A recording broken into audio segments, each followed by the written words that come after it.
Le théâtre obligatoire de Cal Valentin.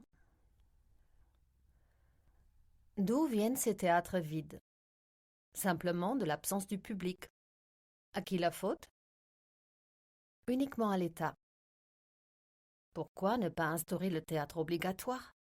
Si chaque individu est tenu d'aller au théâtre, les choses prennent tout de suite une autre tournure. Pourquoi l'école obligatoire a-t-elle été instaurée? Aucun écolier n'irait à l'école s'il n'était pas tenu d'y aller.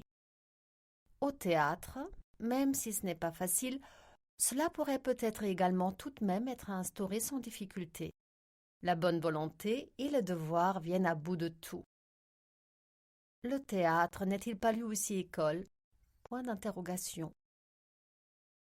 Dès l'enfance, le théâtre obligatoire pourrait commencer. Le répertoire d'un théâtre pour enfants reposerait à coup sûr uniquement sur des contes de fées, tels que Hänsel et Gretel, le loup et les 7 Blanches-Neiges. Dans la grande ville, il y a 100 écoles, chaque école a 1000 enfants par jour, ça fait 100 000 enfants. C'est 100 000 enfants tous les jours le matin à l'école, l'après-midi au théâtre. Entrée par enfant, 50 pfennig par personne, naturellement aux frais de l'État, ça fait 100 théâtres, chacun de 1000 places assises. Donc 500 marks par théâtre, ça fait 50 000 marks pour 100 théâtres. À combien d'acteurs offrirait-on ainsi une occasion de travail? Le théâtre obligatoire instauré dans chaque district revitaliserait la vie économique. Ce n'est absolument pas la même chose de se demander « Irai-je au théâtre aujourd'hui ?» ou de se dire « Je suis tenu d'aller au théâtre aujourd'hui ». En raison de ce devoir de théâtre, les citoyens concernés abandonnent volontairement toutes les autres distractions stupides de la soirée, telles que les quilles, le tarot, la politique de bistrot, les rendez-vous galants, sans oublier les jeux de société imbéciles qui vous gaspillent votre temps. Attention au père Fouettard, tailleur prête-moi ta femme, etc. Le citoyen sait qu'il est tenu d'aller au théâtre. Il n'a plus besoin de se chercher une pièce, il n'a pas de doute à avoir. Irai-je aujourd'hui voir Tristan et Iseult? Non.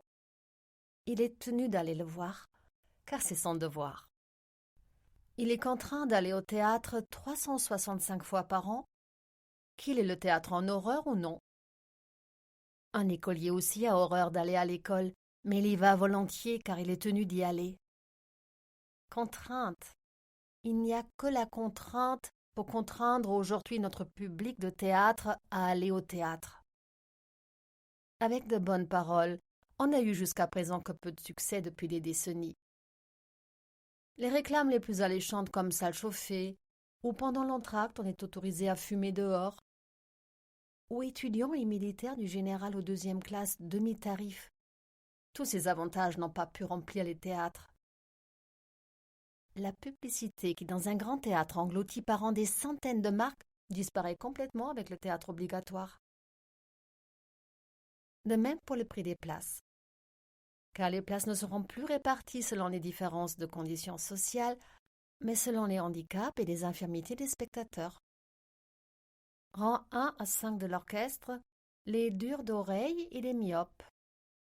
Rang 6 à 10 de l'orchestre, les hypocondriaques et les neurasthéniques. Rang 10 à 15 de l'orchestre, les malades de la peau et les dépressifs.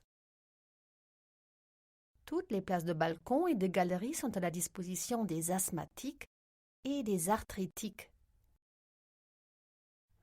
Pour une ville comme Berlin, on aurait donc, exception faite des nourrissons et des enfants de moins de 8 ans, des grabataires et des vieillards, quotidiennement environ 2 millions de spectateurs forcés, un chiffre qui dépasse de loin le chiffre actuel des spectateurs volontaires.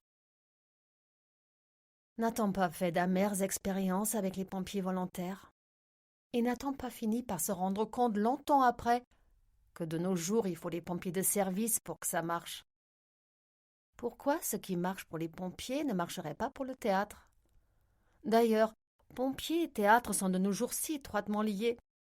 Durant mes longues années de pratique de la scène dans les coulisses, je n'ai encore jamais vu de pièce de théâtre sans pompiers. Si cette obligation générale d'aller au théâtre précédemment proposé, appelé OGAT, devait être instauré et contraindre quotidiennement, comme mentionné plus haut, 2 millions de personnes à aller au théâtre, il faudrait que soient disponibles dans une ville comme Berlin 20 théâtres de 100 000 places chacun, ou 40 théâtres de 50 000 places chacun, ou 160 théâtres de 12 500 places chacun, ou 320 théâtres de 6 250 places chacun, ou 640 théâtres de 3 125 places chacun, ou 2 millions de théâtres de 1 place chacun. Mais alors, quelle ambiance fantastique dans un édifice archi-comble avec, disons, 50 000 spectateurs? Il n'y a qu'un acteur pour le savoir. Ce n'est qu'avec de tels moyens éminemment autoritaires que l'on peut aider les édifices vides à se remettre sur pied, et non avec des billets gratuits. Ça, non. Uniquement par la contrainte. Et pour contraindre le citoyen, il n'y a que l'État.